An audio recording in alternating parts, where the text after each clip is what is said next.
Andy and Dave Daily right here on the Muskegon Channel. I'm Andy O'Reilly. There's Dave Cackley. Welcome to Tuesday. Yeah. I gotta fess up. What? I am exhausted.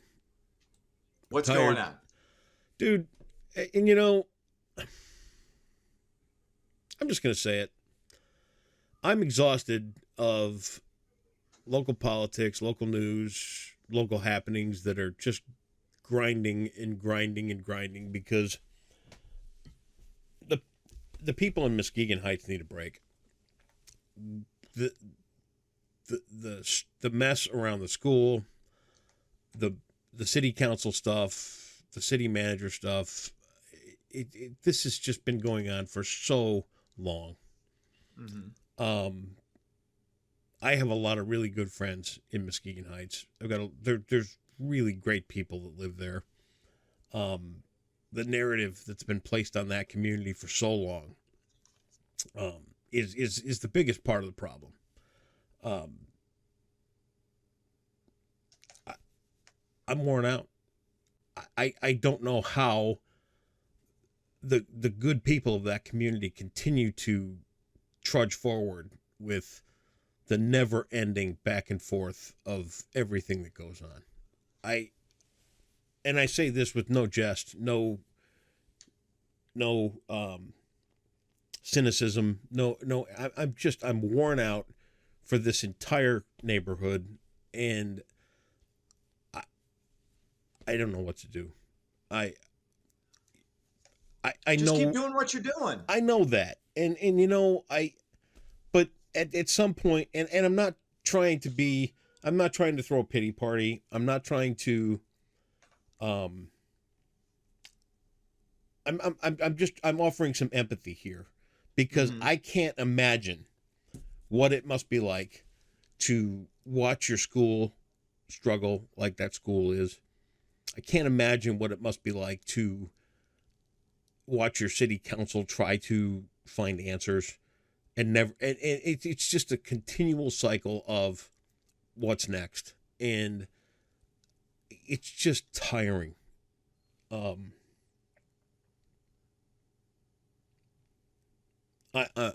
just, I don't know who to talk to, what to do. I don't know where to send somebody. I just feel like my hands are tied, and I feel sunk. Well, here's the thing. You can't solve everybody's problems. No, All and you can do, I understand this. You're a positive aspect of that community, and you continue to be. Any Okay? community. That's all all you of get. our Yes, neighborhoods. that's Yeah. but specifically, I mean, you highlight the good things that are going on. Right. Basically, and this isn't just Muskegon Heights. This goes really across the board. Everywhere. Because we've had this kind of lingering for a while now, this kind of negativity, the attitude of a lot of people. I don't want to say most, the attitude of some is dog shit. It's a dog shit attitude.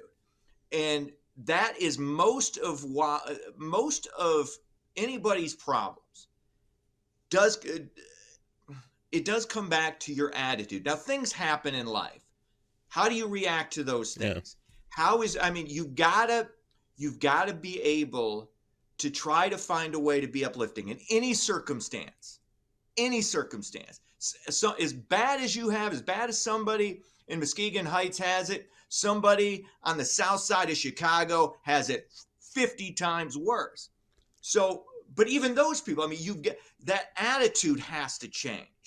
The attitude, the perpetual wallowing in victimhood has to change. And the people who have the means to uplift and to support and to give back need to do that. I think that goes across the board. I try to do that in my own life. I'm trying to do that. But here's the thing too, and here's the other thing about all of us here in Muskegon County. We see and hear the strife in Muskegon Heights, the confusion, the which direction, the push pull, and all this other kind of stuff, and we kind of get the idea that they feel isolated in Muskegon Heights, right?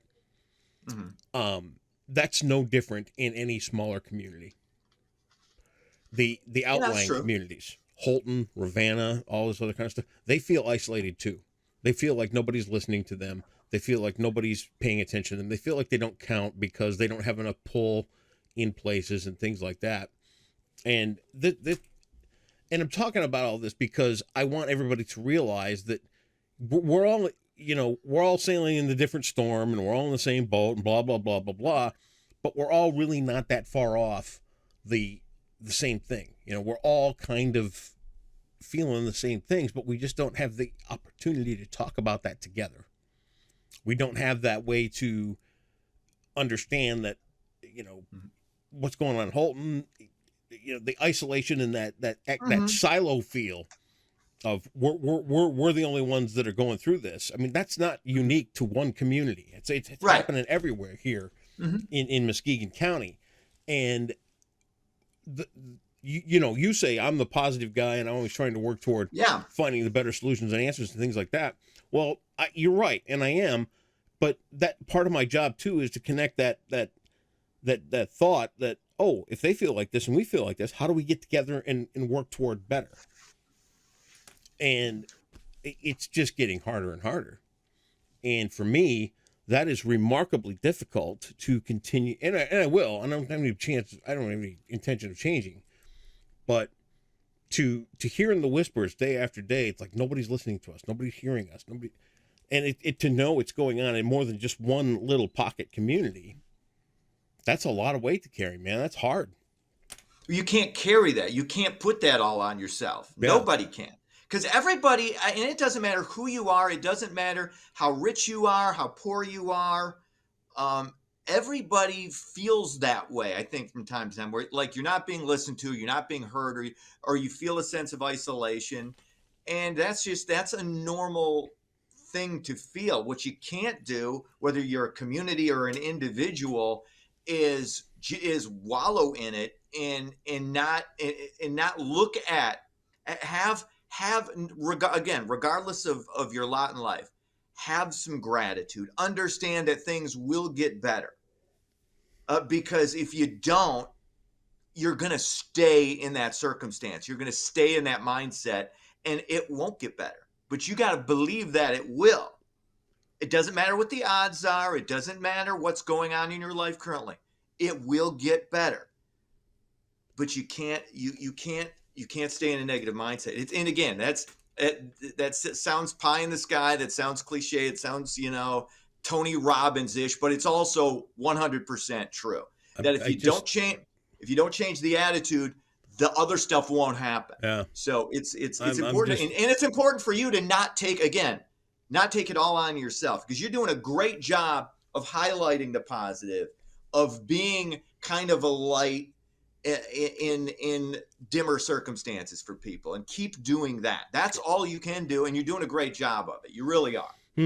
For all the shit I give you, you do a really good job. And that's our job, right? We come in and we kind of poke back and forth, and that's just what we do, right? But I got to tell you, man, this is purpose-based work for me. This is not how can I make a living. This is not how can I pay off the car. This is a mission. Everything that, and what we do here, this is the fun stuff. This is the daily break. But I didn't get into this for glory. I didn't get into it for, I have a debt to pay to this community, and that means all of it. And that means Fruitport to White River Township. I owe this county everything. And to see the struggles like I do, and to get deeper into them, and to see the psychological effects and the decades of this stuff going on, it's just exhausting. It is so hard.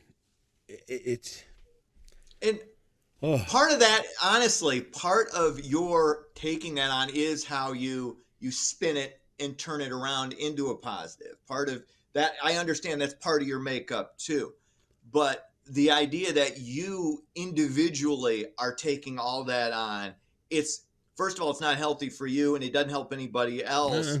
By I mean, understanding it, but you can get, it's like it's what makes some doctors who appear unfeeling to be the best doctors. Yeah. Because if you go in to a situation and you're dealing with sickness and death and disease on a daily basis, and you feel the pain of every single patient, if you internalize it and you feel it, you can't do anybody any good.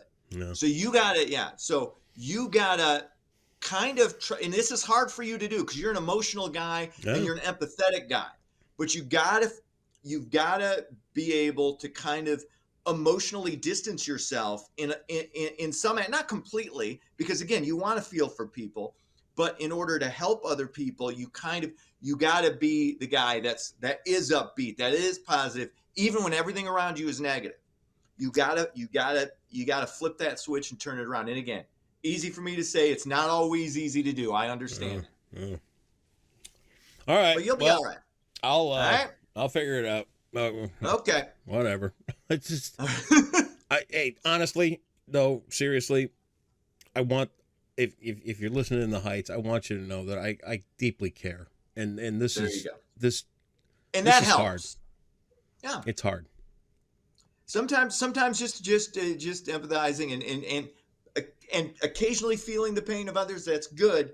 You just can't internalize all of it, or you can't do any good for anybody. Yeah. That's just All right, throw it out there. All right, let's do it. Another tech company has announced layoffs. Music streaming service Spotify said on Monday that it will be cutting around 6% of its global workforce. About 600 jobs will be eliminated. Amazon, Microsoft, and Google announced tens of thousands of job cuts earlier this month. Getting a little tough in the tech sector. I don't know how they're gonna be able to afford their hoodies and their sweatpants. I'm sure again they'll try. They'll be fine. I read adjust. something this morning They'll adjust. on I don't know, the headline or whatever, some radio page, AI in radio, which means they're probably going to be going to AI DJs. No, dude. Yeah. Stupid. It's and again, and that's why you got out of it, and I got out of that aspect of this business at a good time, because that was. I'm shocked it's not more prevalent now than it is, because at the end of the day, the audience doesn't care. So if you're in the business, if you're in the industry, you got to adjust to that. So in order to continue, you're right. But at the end of the day, the audience better care, because the platform to have discussions and open talk and all that other stuff is drying up quick. And that's why I'm here to tell you what. Those days when Rick Darlin Scott or Rick and Scott or whatever were there to give a community a place to vent, as those dry up, more shit's going to hit the fan, and it's going to continue to hit harder. Well, this is why we have all these other platforms. I know. Radio isn't the only platform. I know it's not. This is the now and the future. But it's also the easiest and quickest to access, and gave everybody the quickest way to get the word out. So, I mean, you could call into a radio show, you could get it out, things like that, and it was pretty simple to do. Yeah. And now it's not quite that way. So it's well, that's why even the individual radio companies and TV companies have been branching out over the last 20 years into the streaming services, and that's what you got to do. And it does now. This is what's great. See, again, this is where we can look at it negatively, we can look at it positively. Now everybody's got a voice. Yeah. Anybody who's got a phone has a voice. You can put it out there, whether it's on Twitter, whether it's on YouTube, whether it's on Facebook, Instagram, TikTok, whatever, and you can spout off about whatever you want, and that's good, and that's okay, and that's a positive. So there are your voice. Everybody's voice is now being heard. Some maybe that we like to be heard less, but you know what? Everybody's in the party, and I think that's, at the end of the day, it's an overall positive. All right. What else is happening? The Golden Raspberry Awards, better known as the Razzies, announced their Worst Picture nominees, celebrating the worst Hollywood has to offer. We've got Pinocchio. We've got Good Morning, as in Mourning. The King's Daughter, just to name a few. Some of that. This is kind of some A-list actors for worst performances: Tom Hanks in Pinocchio. Jared, I still don't know if it's Leto or Leto. Leto. It feels like he changes pronunciations all the time.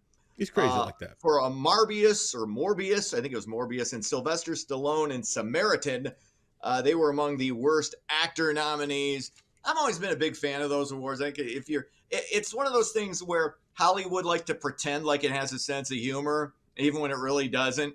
So, and again, those, whether you're talking Hanks or Leto or Leto or Sylvester Stallone, I mean, they're not going to be hurting.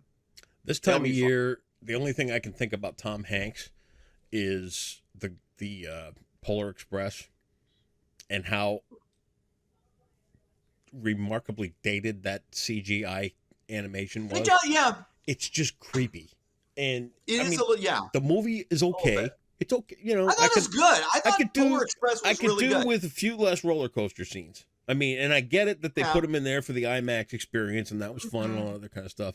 But the CGI in that movie is just kind of like, it's just, if they would have made it 5 years later, I think it would have been better and would have stood the test of time better. But at the time, it was what it was, and you're going to see that with any movie that has special effects or any animation, right? That isn't the old school animation still holds up. Even the claymation, even you go back to Rudolph the Red-Nosed Reindeer. That's cool. The claymation was still, I mean, that's fine. But yeah, once you got into the CGI graphics and you extrapolate that out and you see the advancements, there you go. There's your 75-cent word for the day. There's your Doug word for the day. There's your Doug word. Did Doug ever use that? Oh, God. I don't know. I don't know if they use those terms in Door. I'm not sure. God bless him. But anyway, it's hard to make those look as good. I mean, you could go back and redo it. Right. I mean, I don't know how much that would cost, but I still thought that was a really good movie. But anyway, Blonde. One of the movies on there, the only one I actually saw was Blonde, which I believe was on Netflix, about Marilyn Monroe, because I like any kind of pseudo documentary-ish biopics about the real celebrities back in the like old school actors and actresses, and that was terrible. I started to watch that and goes, this is just hot garbage. So don't waste your time with that one. Finally, Michigan legislators, there you go. All right.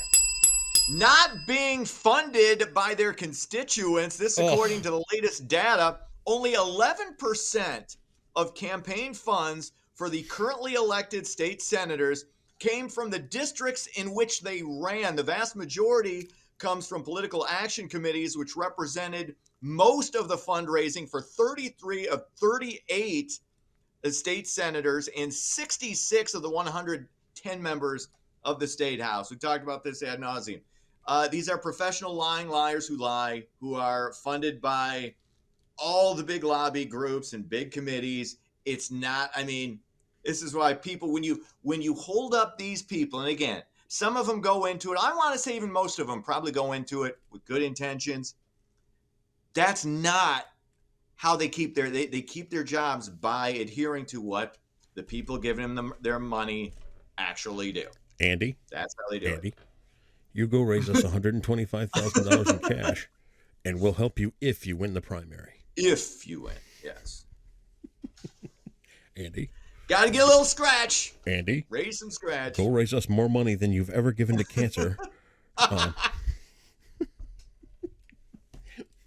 Andy, go raise us more money than you have for kids ever. There you go. And we'll spend it on anything we'd like. But yes. And if you win the primary, we might help you. I need a new Cadillac, so this one's a 2020, getting a little long in the tooth for my taste. Anyway, sports, the Pistons score 130 points and still lose by 20 to Milwaukee, 150 to 130. Red Wings were off. That's sports. Did you say they scored 150 points in a basketball game? No, the Pistons scored 130 and lost. The Bucks scored 150 to beat them by 20. 150 points in a basketball game. Yeah, NBA. Yeah, that happens. Not that often, but it does occasionally. Good God. Enabling cookies for $600. The Nestle cookie, named for this Massachusetts town, dates to the 1930s. Nestle cookie?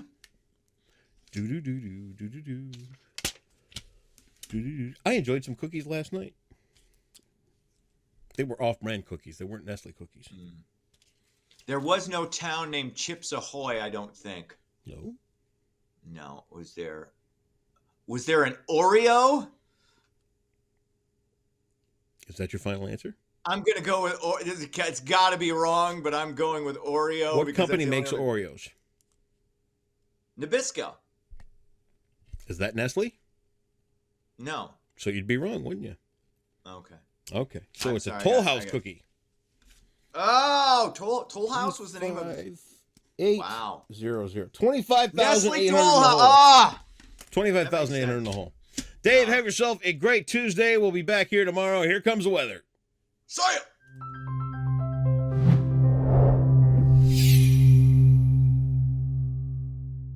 Hello everyone, we have a dry day in store today, but then a snowstorm will barely miss us to our southeast on Wednesday. So let's look at your forecast brought to you by Trinity Health. Taking a look at your national hazards, you can see that low pressure system in Texas will move up to the northeast and track right through the Ohio Valley, which means areas to the south of us will likely see the heaviest snow, but we're still expecting a little bit of snow, but it will probably be around an inch or less. So your weather headlines show that today will likely be dry but cloudy as that storm system approaches, and then it will start to move into the area on Wednesday, especially in the mid-morning hours, and that will continue into Wednesday evening before it wraps up. So like I said, we'll probably see around an inch of snow with that, as most of it will stay to the southeast. And then it looks like it'll be cold and snowy right through the weekend and right through the end of the month. Now temperature-wise today will be a little bit warmer than we were yesterday, with temperatures in the mid-30s, so that will help to melt any of the remaining snow that we saw throughout the day on Sunday. So for your Tuesday, expect a high of 34 with cloudy skies, and then that will continue overnight tonight, but cooling down to 27 as that storm system approaches, and thankfully the winds will be fairly light, so we won't have much of a wind chill either. So this is what the radar could look like on Wednesday afternoon. You can see here in Muskegon County the snow is fairly light, but as you head toward the southeast past Lansing and towards Detroit, they have a lot heavier snow where they will probably see several inches of snow. So we won't see much here in Muskegon, but if you're heading toward Detroit, just keep that in mind. And this illustrates that well, with Muskegon having a 55% chance of seeing more than an inch of snow.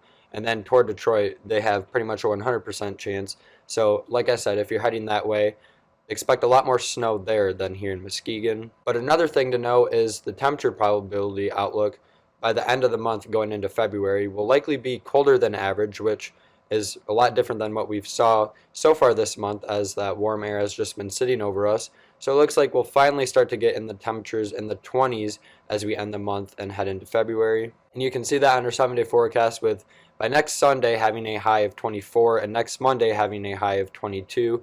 And in the meantime, we'll have a few snow chances, especially on Wednesday and later in the day on Friday going into Friday night, and one more Saturday night going into Sunday, which will start to build our snowpack as well.